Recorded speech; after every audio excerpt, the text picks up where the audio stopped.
여러분, 미국이나 한국이나 책방에 가면 잘 팔리는 책들이 있어요. 저는 개인적으로 책방에 가면 여러 책들 보지만 요리책 가끔 보는 경우가 많아요. 이 레시피 보는 게 개인적으로 좀 좋아하는 것 중에 하나입니다. 그리고 또 하나 잘 팔리는 책 중에 하나가요, 이 자기계발서예요. 우리 청년들이 힘들고 어려울 때, 내가 이 어려운 삶을 어떻게 극복할 수 있을까, 이럴 때 보는 책 중에 하나가 바로 자기계발서입니다.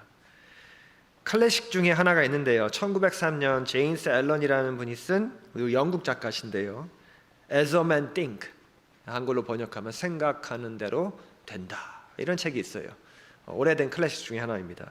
이 책에 내용이 많지만 그 중에 간단히 줄이면, 사람은 자기가 늘 마음에 품고 있는 생각대로 살아가게 된다. 그 생각이 그 사람을 만들고 삶의 방향을 정한다. 이렇게 요약할 수 있어요. 그래서요, 우리의 마음을 정원이라고 이야기해요. 그리고 우리의 생각을 씨앗이라고 이야기합니다. 여러분, 선한 생각을 심으면 평화의 열매가 맺히겠죠. 악한 생각을 그대로 방치해 두면 우리 성경에서 이야기하는 것처럼 잡초가 자라듯이 무성하게 자라게 되고 삶이 무너질 수도 있다는 거예요. 우리 한글 속담에도 콩 심은 데 콩 나고 팥 심은 데 팥 난다. 그런데 사람들은 콩 심고 금 나기를 원하죠. 팥 심고 돈 나기를 원해요. 제임스 앨런의 책을 우리 신앙에 적용해 보면 어떻겠습니까? 우리 정원에, 마음의 정원에 무엇을 심어야 할까? 여러분, 우리가 주님께서 우리 주시는 마음의 정원에 말씀을 심고 사랑을 심고 은혜를 심으면 거기에 꽃도 나고 나무도 자라고 열매도 맺히겠죠. 특별히 예수님께서 겨자씨에 대한 비유 말씀하시면서, 겨자씨가 참 작지만 심고 자라고 풍성해지면 새들이 와서 깃든다고 그래요. 여러분 마음의 정원에 심는 것이 무엇이냐에 따라 여러분 마음속에 새소리가 나고요, 아름다운 꽃도 볼 수 있고요, 열매도 여러분들이 가질 수 있습니다. 여러분, 오늘 말씀을 통해서 저와 여러분들이 마음의 정원에 귀한 씨앗을 심는 그런 시간 되기를 간절히 축원합니다. 우리는 계속해서 골로새서의 말씀을 함께 나누고 있어요. 특별히 바울이 골로새 교회에 문제가 있었기 때문에 이 골로새서를 쓰게 됩니다. 바울은 골로새 교인들에게요, 아주 중요한 권면들을 하고 있어요. 골로새 교회 교인들이요, 그리스도를 영접함으로 참 많은 은혜를 얻었어요. 교회도 세워지고요, 그분을 통해 참 많은 은혜가 있었는데, 문제가 뭐였냐면 그리스도 한 분이면 충분한데 그렇지 못했다는 거예요. 골로새서 2장 9절부터 10절에 보면, 그리스도 안에는 신성의 모든 충만이 유체로 거하시고 너희도 그리스도 안에서 충만하여졌으니 그리스도는 모든 통치자와 권세의 머리시라. 여러분, 바울이요, 충만이라는 단어를 썼어요. 여러분, 예수님 한 분만으로 충분하다는 것이죠. 그런데요, 이 진리가 우리도 알고는 있지만 이 충만하다는 것을 자꾸 까먹죠. 예수님 한 분이면 충분한데 우리는 계속해서 다른 것을 원하게 돼요. 이것은 골로새 교회에서 일어난 일들 중에 하나입니다. 그들은요, 예수님 한 분만으로 충분하대요. 그렇지 못한 그런 갈급함을 다른 것에서 찾기 시작해요. 그래서요, 유대 율법 가운데 있었던 금욕주의나 금식 같은 것을 가지고 옵니다. 예수님께 우리가 집중해야 되는데, 예수님을 통해서 자유로워져야 되는데, 유대인들이 그렇게 그들을 억압했던 율법, 그들이 굶고 자기 육체를 혹사하면서 얻을 수 있다고 생각했던 금욕주의, 그것들로 자신을 몰아넣고 있어요. 또한 초기 기독교 교회에서 문제가 되었던 철학과 생각들 중에 영지주의라는 것이 있습니다. 모든 영적인 것은 선하고요, 물질은 다 나쁘다는 거예요. 예수님을 바라보기는커녕 천사가 그들을 하나님과 연결시켜 준다고 믿었어요. 여러분, 그리스도만으로 충만하지 못한 사람들은 이렇게 다른 것으로 자신의 부족함을 채우려고 하고요, 그 중에 하나가 바로 골로새 교회였다는 것입니다. 그래서 바울은요 그들에게 이렇게 권면을 해요. 우리 1절과 2절 말씀 우리 한 목소리로 읽도록 하겠습니다. 시작. 그러므로 너희가 그리스도와 함께 다시 살리심을 받았으면 위의 것을 찾으라. 거기는 그리스도께서 하나님 우편에 앉아 계시니라. 위의 것을 생각하고 땅의 것을 생각하지 말라. 바울은 골로새 교인들에게 권면하면서 먼저 그들의 정체성의 변화를 분명하게 선포하고 있습니다. 그들이 누구인지를 분명하게 이야기하고 있어요. 그들이 누구입니까? 그리스도와 함께 다시 살림을 받은 사람들이에요. 그들은 하나님께서 주신 구원의 은혜를 받은 사람들입니다. 예수 그리스도의 충만함을 바라본다면 거기서 이제 멈추지 말고 이제는 그 은혜에 걸맞게 자신의 삶 속에서 구원을 실천하며 살아가야 한다고 권면하고 있는 거예요. 여러분, 우리 주님께서 우리를 살리시기 전 우리의 모습이 어떻습니까? 에베소서 2장 1절은요 우리의 모습을 허물과 죄로 죽어있던 사람들이라고 이야기해요. 우리는 그리스도를 만나기 전에 우리의 허물과 죄로 죽어 있었던 사람들입니다. 영적으로 죽은 자들이었어요. 이기적이었고요. 욕망이 우리의 영혼을 지배했습니다. 세속적인 가치, 세상적인 가치에 얽매여 있던 사람들이에요. 물질을 최고로 여기고 세상의 명예를 좋아하던 사람들이 바로 그리스도를 만나기 전 우리의 모습입니다. 고통과 두려움, 탐욕과 불안에 사로잡혀 있던 인간, 바로 그리스도께서 살리시기 전에 우리의 모습이었다는 것이죠. 하지만 그리스도께서 우리를 위해 십자가에 돌아가시고 우리를 하여금 그리스도의 부활에 더 참여할 수 있도록 인도하시고 이제는 세상적인 기준이 아니라 다시 살리심의 기준에 합당한 사람이 되도록 인도하셨다는 것입니다. 그 구원의 감사와 은혜가 우리 안을 얼마나 채우고 있는지, 우리의 삶이 어떻게 변화되고 있는지에 대해서 바울은 분명하게 이야기하고 있는 거예요. 그래서 2절에서 그가 무엇라고 얘기합니까? 위의 것을 찾으라. 위의 것을 생각하고 땅의 것을 생각하지 말라라고 권면하고 있습니다. 위의 것은 그리스도께서 다스리시는 하나님 나라의 가치예요. 하나님 나라의 모습입니다. 여러분, 우리가 성경을 읽을 때 하나님 나라의 가치에 대한 단어들이 나오죠. 사랑과 정의, 평화와 은혜, 화해와 용서, 소망, 이런 것들이 바로 하나님의 우리에게 주시는 하나님 나라의 가치예요. 그럼 땅의 것은 무엇이겠습니까? 세속적인 가치죠. 세상적인 거예요. 내 자신을 숭배하는 것, 성공과 성공지상주의와 다른 사람과 비교하는 거예요. 질투하는 것입니다. 물질이 가장 중심이 되는 것이고요. 이기적인 나의 모습이 바로 세상적인 가치예요. 여러분, 우리가 왜 위의 것, 하늘의 것을 바라봐야 될까요? C.S. 루이스가 쓴 그의 책 순전한 기독교에서는 이렇게 이야기합니다. 역사를 읽어보면 이 세상을 위해 가장 많은 일을 한 사람들이야말로 다음 세상을 가장 많이 생각한 사람들이었음을 알게 됩니다. 요즘 기독교인들이 세상에 영향을 덜 미치는 이유는 다음 세상을 거의 생각하지 않기 때문입니다. 하늘을 목표로 하면 땅도 따라오지만 땅을 목표로 하면 아무것도 얻지 못합니다. 하나님께서 창조하신 이 땅에서 우리는 세상 사람들이 쫓는 것을 같이 따라가는 사람들이 아니라 위의 것, 하늘의 것을 소망하는 사람들이 되어야 할 줄 믿습니다. 여러분, 땅을 바라보면요, 고통과 절망에 빠질 수밖에 없어요. 뉴스를 들으면 너무나 안타까운 소식들, 소망이 사라져버리는 뉴스들을 많이 접하게 되죠. 하지만 위의 것, 하늘의 것을 바라보게 되면 땅의 고통과 절망에 속박되지 않고 하나님이 인도하시는 하늘의 것으로 인도받게 된다는 것입니다. 그럼 어떻게 되겠어요?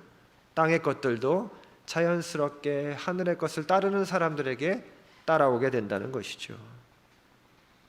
우리는 고난 가운데서도 그리스도 안에서 새로운 의미를 부여받는 사람들이에요.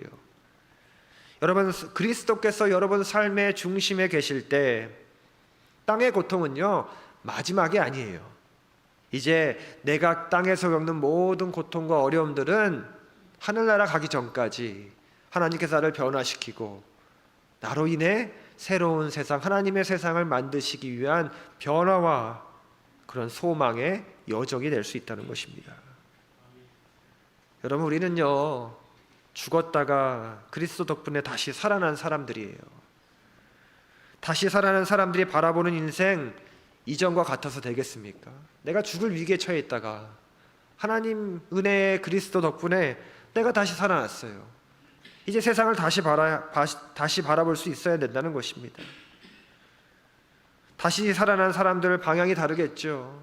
이제 예전에 세상 것을 바라봤다면 이제 하늘의 것이 무엇인지를 묵상하게 되는 거예요. 하나님께서 원하시는 방향이 어떤 것인지 바라보게 되는 것입니다. 그렇게 되면 그런 사람들은 이웃사랑을 위해, 선교를 위해 자녀들과 함께 다음 세대에게 열심으로 복음을 전할 수 있는 사람이 되는 것이에요. 이것이 우리 주님이 우리에게 하늘의 것, 위의 것을 바라보도록 인도하시는 것입니다. 저와 여러분들이 하늘의 것을 바라보는 주님의 백성 되기를 간절히 축원합니다. 하늘의 것을 바라보면 땅의 것은 따라오기 마련이에요. 바울은 5절부터 9절에 이렇게 권면하고 있습니다. 그러므로 땅에 있는 지체를 죽이라. 곧 음란과 부정과 사욕과 악한 정욕과 탐심이니 탐심은 우상 숭배니라. 이것들로 말미암아 하나님의 진노가 임하느니라. 너희도 전에 그 가운데 살 때에는 그 가운데서 행하였으나 이제는 너희가 이 모든 것을 벗어 버리라. 곧 분함과 노여움과 악의와 비방과 너의 입에 부끄러운 말이라. 너희가 서로 거짓말을 하지 말라. 옛사람과 그 행위를 벗어 버리라. 오늘 본문에 보면 두 가지의 종류의 죄를 얘기해요. 첫 번째는 욕망의 죄죠. 5절에 나와 있는 음란과 부정과 사욕과 악한 정욕과 탐심이에요. 두 번째는 관계적인 죄입니다. 분노와 노여움과 비방과 거짓과 부끄러운 말. 특별히 여러분, 부끄러운 말은 욕이겠죠. 욕을 하면 굉장히 부끄러운 사람이 되는 거예요. 우리 아이들도 같이 이야기하다 보면 친구들이 욕이 없으면 얘기를 못할 때가 많이 있대요. 그래서 영어로 보면 curse word라고 그러죠. 누구를 저주하는 말이에요. 여러분, 말 가운데 누구를 저주하는 말이 많이 담겨 있다면 그 사람의 영혼이 어떻겠습니까? 혹여나 가끔 욕하시는 분들, 욕을 안 하도록 마음에 꼭 담으셔야 돼요. 우리가 주님을 믿고 의지하며 살아가지만 우리 안에는 아직도 죄가 우리를 늘 괴롭히고 있습니다. 여러분, 혹시 누군가에 대한 억울함을 품은 채로 살아가고 있지는 않으십니까? 예전에 그 사람 때문에 너무 고통받았는데, 그 사람이 나를 너무 힘들게 했는데 아직도 그 사람 때문에 그 고통을 가지고 계시지는 않으십니까? 끊임없이 남들과 나를 비교하고 있지는 않으십니까? 저 사람은 저걸 가지고 있는데 나는 이거밖에 없네. 아니, 저 사람은 저걸 샀는데 나는 살 수가 없네. 내가 가지고 싶은 것 때문에 하나님을 더욱 사랑하지 못하셨습니까? 여러분, 특별히요, 바울은 다른 것들 가운데 탐심을 우상숭배라고까지 이야기해요. 그 얘기는 뭡니까? 하나님보다 더 소중한 무언가를 손에 쥐고 있고 갖고 싶은 것, 이것이 우상숭배라는 것이죠. 여러분, 하나님께서요, 우리를 이 땅에 빈손으로 보내셨어요. 빈손으로 왔기 때문에 빈손으로 가야 합니다. 예전에 아는 미국 목사님이 그 이야기, 조크를 얘기하시는데요, 한 사람이 살다가 이제 죽을 때가 됐어요. 그래서 황금을 몇 개를 가지고 죽었대요. 그래서 천국에 간 거예요. 천국에 갔더니 베드로가 기쁨으로 잘 오셨습니다, 천국에. 아니, 그런데 왜 천국 바닥재를 가지고 오셨나요? 황금이며 다이아며 우리가 좋아하는 것들, 여러분 천국에서 소용이 있겠습니까? 전혀 소용이 없어요. 여러분 하나님께서 우리에게 왜 물질을 주셨습니까? 물질에 지배되지 말고 물질을 다스리라고 주신 거예요. 하나님이 주신 이유는 그 물질을 최대한 베풀고 나누면서 내 안에 더욱더 풍성한 하늘의 것으로 채우라고 주신 것입니다. 몇 년 전에 제가 미국 교회를 섬기고 있을 때 저 북가주에 있는 북가주의 캘리포니아 경계에 있는 위드라는 곳이 있어요. 그곳에 마을에 있던 어린 학생이 불장난을 하다가 그 마을을 홀딱 다 타버리게 한 거예요. 그래서 그곳에 계신 분들이 당연히 보험도 나오겠지만 굉장히 힘든 가운데 계셨어요. 그래서 우리 미국 교회 분들이 워낙 그 오렌지 카운티에서 우리 카터 대통령이 하셨던 Habitat for Humanity, 이 집 지어주는 그 단체에 가입을 하셔서 우리가 가서 도와주자. 그래서 저도 미국 교회 교인분들하고 같이 일주일 동안 선교 여행을 다녀왔습니다. 그 선교여행 갔는데 저희는요 집 하나를 배정받았어요. 그래서 그 집에 거라지의 베이스, 완전 그 파운데이션, 그 콘크리트까지 하는 거. 제가 처음으로 콘크리트를 다 같이 쳐봤어요. 정말 힘든 한 주였지만 참 의미 있고 참 감사했습니다. 첫날 갔더니 루터란 교회에서 저녁 식사를 준비해 주시고 그 교인분, 그 마을에 계신 교인분인데 그래도 믿는 사람들이 왔다고 저녁 식사를 대접해 주셨어요. 저는 화재로 집과 전 재산을 잃어버린 그분들을 어떻게 위로하면 좋을까 마음속으로 이런저런 생각하고 있는데 한 분이 저에게 이렇게 말씀하시더라고요. 목사님, 저는요 이제 천국 갈 준비 다 끝났어요 이러더라고요. 아니 왜요? 이렇게 물어보니까 내가 가지고 있던 집이며 옷이며 가구며 다 타가지고요 천국에 있대요. 그러니까 자기는 이제 몸만 가면 자기에게 익숙한 모든 물건이 다 천국에 있다고 그렇게 조크로 말씀하셨어요. 여러분, 그분이 땅의 것을 생각했다면 그 동네에 불을 낸 아이에 대한 분노와 미움 가지고 얼마나 그 아이를 욕했겠습니까? 근데 그분은 자신의 처지에 대해서 비관하거나 괴로워하지 않으셨어요. 물론 여러 가지 많은 이런 것들 때문에 마음 아프셨겠죠. 하지만 그분은요 하늘의 것을 찾는 분이셨어요. 하늘에 자신이 늘 쓰던 물건 다 있으니 이제 홀가분하게 하늘나라에 가면 된다. 농담이었지만 그분의 큰 마음과 하늘의 소망을 품는 믿음을 제가 그 순간 느낄 수 있었습니다. 우리는요 위의 것을 품고 땅에서는 주님이 주시는 것을 나누고 베풀며 살아가야 한다는 것이죠. 그것이 우리가 주님이 인도하시는 길을 걸어가는 길이에요. 마태복음과 마가복음, 우리 부자 청년에 대한 이야기가 나와요. 마가복음 10장 21절과 23절에 보면 예수께서 그를 보시고 사랑하사 이르시되 내게 아직도 한 가지 부족한 것이 있으니 가서 내게 있는 것을 다 팔아 가난한 자들에게 주라. 그리하면 하늘에서 보화가 내게 있으리라. 그리고 와서 나를 따르라 하시니 그 사람은 재물이 많은 고로 이 말씀으로 인하여 슬픈 기색을 띠고 근심하며 가니라. 예수께서 둘러보시고 제자들에게 이르시되 재물이 있는 자는 하나님 나라에 들어가기가 심히 어렵도다 하시니. 여러분, 예수님 앞에요 아주 멋진 청년이 와요. 이 청년은요 돈도 잘 벌었어요. 아주 멋지게 왔죠. 그래서 예수님께 와가지고요, 예수님, 제가 어떻게 하면 영생을 얻을 수 있겠습니까? 예수님이 하나님께서 말씀하신 거 지키고 열심으로 하면 된다고 했더니 제가 어렸을 때부터요 저는 율법을 너무나 잘 알고 있어서 그런 거 다 잘 지켰어요. 그럼 제가 더 뭘 해야 되겠습니까? 예수님께서 그에게 뭐라고 말씀하셨어요? 내게 있는 것을 다 팔아 가난한 자들에게 주라. 그리하면 하늘에서 보화가 내게 있으리라. 이 청년은요 예수님한테 칭찬받기를 원했어요. 예수님, 제가 한 거 보세요. 제가 율법도 잘 지켰고요. 그랬더니 큰 복을 받아서 이렇게 부자가 됐습니다. 저 뒤에 제 멀세리 벤치 보이시죠? 제가 갖고 있는 이 모든 뱅크 스테이먼트 보이세요? 예수님, 제가 너무나 성공했어요. 근데 예수님은요 그에게 칭찬하지 않으셨어요.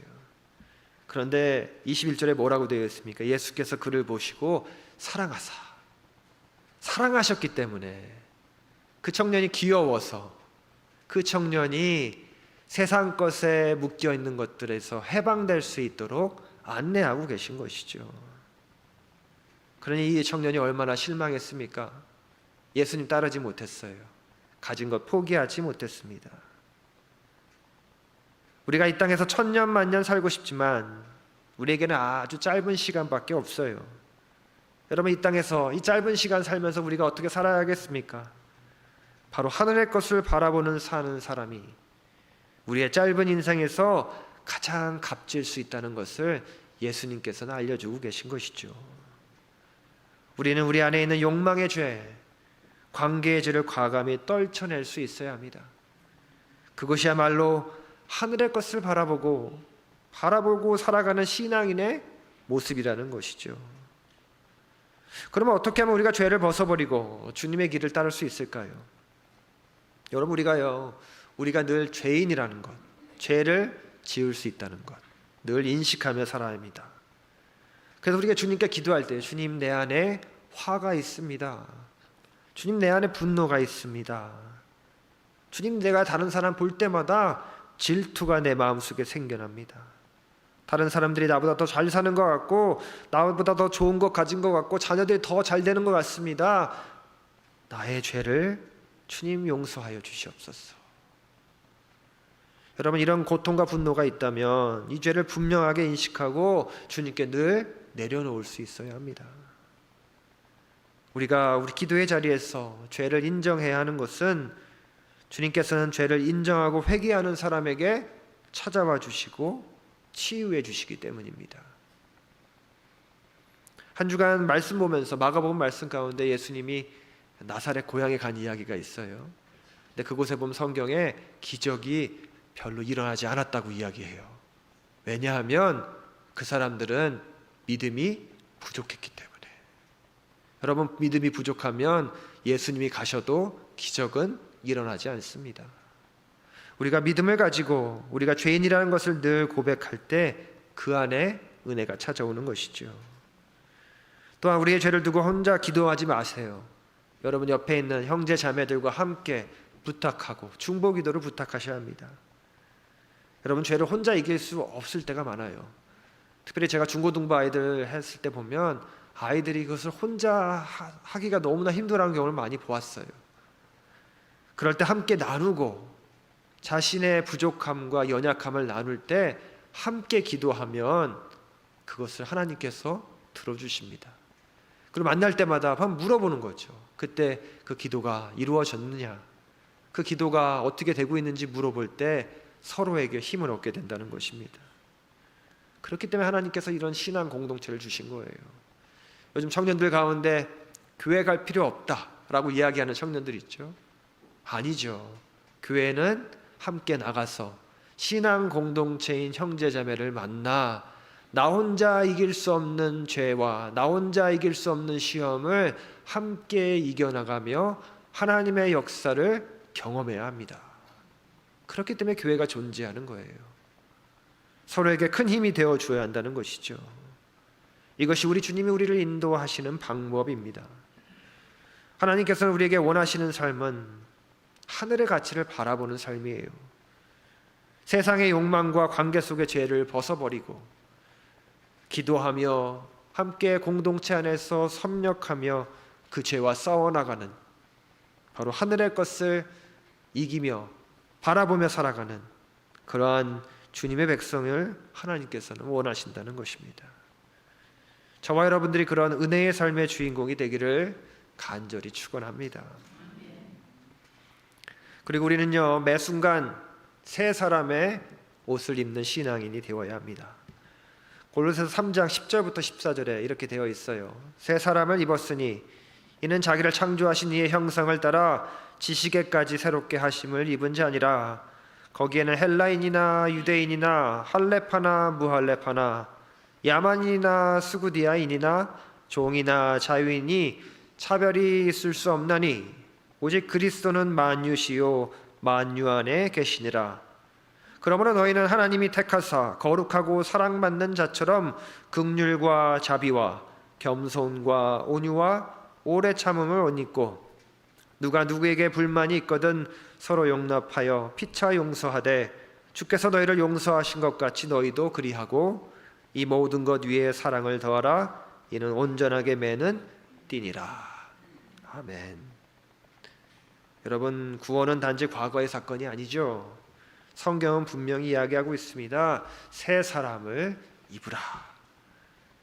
여러분, 그리스도인은요, 과거의 나의 죄된 모습, 그 모든 것을 다 자아를 벗어버리고 하나님의 형상을 따라 날마다 새로워지는 존재가 되는 것이죠. 죄로 찌들었던 인간이 이제는 창조의 본래 목적대로 하나님의 형상을 닮아가는 여정에 우리에 서 있는 것입니다. 그렇기 때문에 우리는요, 어디에 멈추는 것이 아니에요. 날마다 옷을 갈아입는 실천입니다. 신나지 않으세요? 새로운 옷을 매일 입는 거. 어떤 분들은 한 옷만 계속 입으시는 분 계신데 주님께서는 우리에게 늘 새로운 옷을 입으라고 말씀하고 계시죠. 바울은요, 이렇게 전하고 있죠. 긍휼함의 옷, 자비의 옷, 겸손의 옷, 온유의 옷, 오래 참음의 옷, 그 모든 옷들을 다 입으라고 말하고 있어요. 의지를 따라 선택하고 실천하는 영적 훈련이라는 것입니다. 그리고 맨 마지막에 뭐라고 되어 있습니까? 이 모든 것 위에 사랑이라는 띠를 매라고 권면하고 있어요. 사랑은 이 모든 덕목들을 통합하고 완성시키는 끈이라는 것이죠. 여러분, 공동체도요, 서로 다 다르고 생각이 다르고 이야기하는 것도 다르지만 이 사랑은요, 이 공동체를 하나로 묶어주는 띠가 된다는 것입니다. 감리교회 창시자였던 요한 웨슬리 목사님, 젊은 시절 자타가 공인하던 신실한 사람이었어요.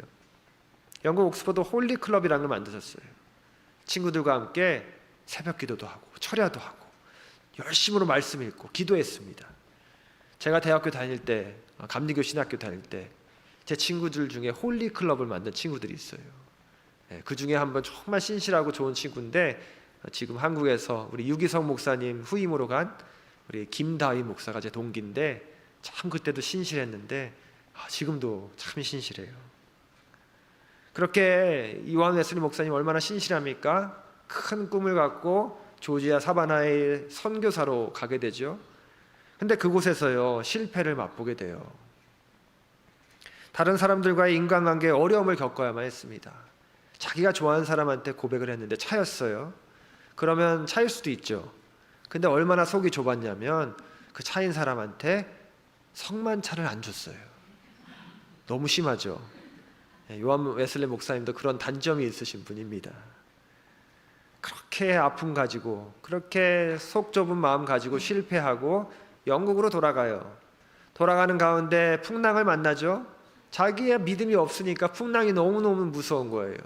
근데 지하로 내려갔더니 모라비안 교도들은 그곳에서 예배하고 기도하면서 그 무서운 풍랑을 이겨내고 있었죠. 얼마나 부끄럽습니까?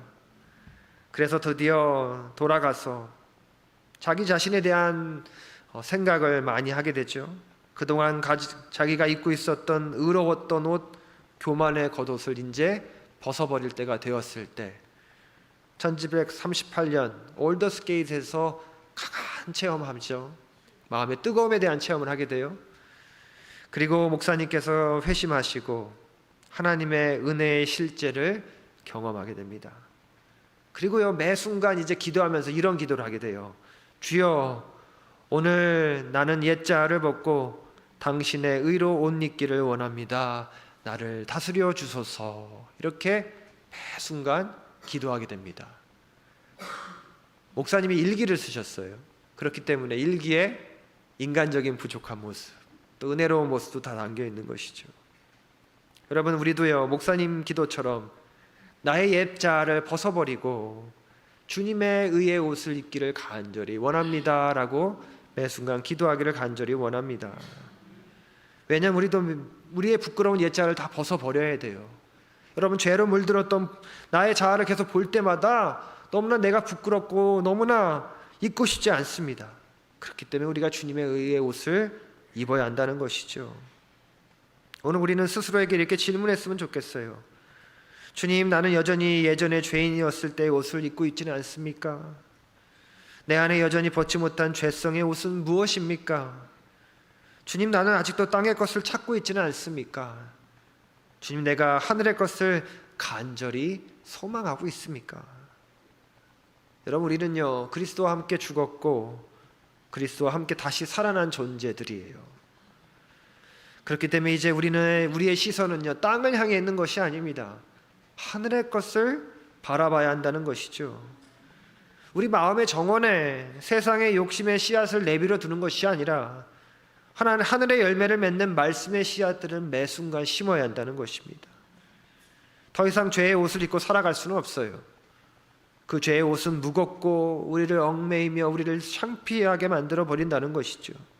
그리고 우리가 원래 가지고 있던 이미지 오브 갓, 하나님의 형상도 가려버릴 수밖에 없어요. 우리는 매일의 삶 속에서 이제 옛것을 버리고요 그리스도의 성품으로 새 옷을 입는 은혜의 삶에 여러분들이 참여하셔야 합니다. 그것은 긍휼과 자비와 겸손과 오래 참음이에요. 그리고 그것에 더해서 사랑의 띠를 함께 매며 하나님의 형상을 입는 존재로 서 나가야 한다는 것입니다. 사랑하는 LA 복음연합감리교회 성도 여러분, 이번 한 주간 새 사람을 입는 은혜로 살아가시기를 간절히 축원합니다. 우리가요 하늘이 주신 옷을 매 순간 입어야 될 거라 믿어요. 우리가 은혜의 옷을 입어야 되겠고요 감사의 옷을 입어야 됩니다. 세상에 나갈 때는 복음의 옷을 입고 사람들에게 복음을 전하는 사람이 되어야 할 줄 믿어요. 우리 안에 있던 비판의 옷은 다 벗어버려야 합니다. 무관심의 옷도 벗어버려야 해요. 그리고 사람들을 만날 때마다 은혜와 복음의 옷을 입고 사랑의 띠로 함께 하나가 되어야 할 줄 믿습니다.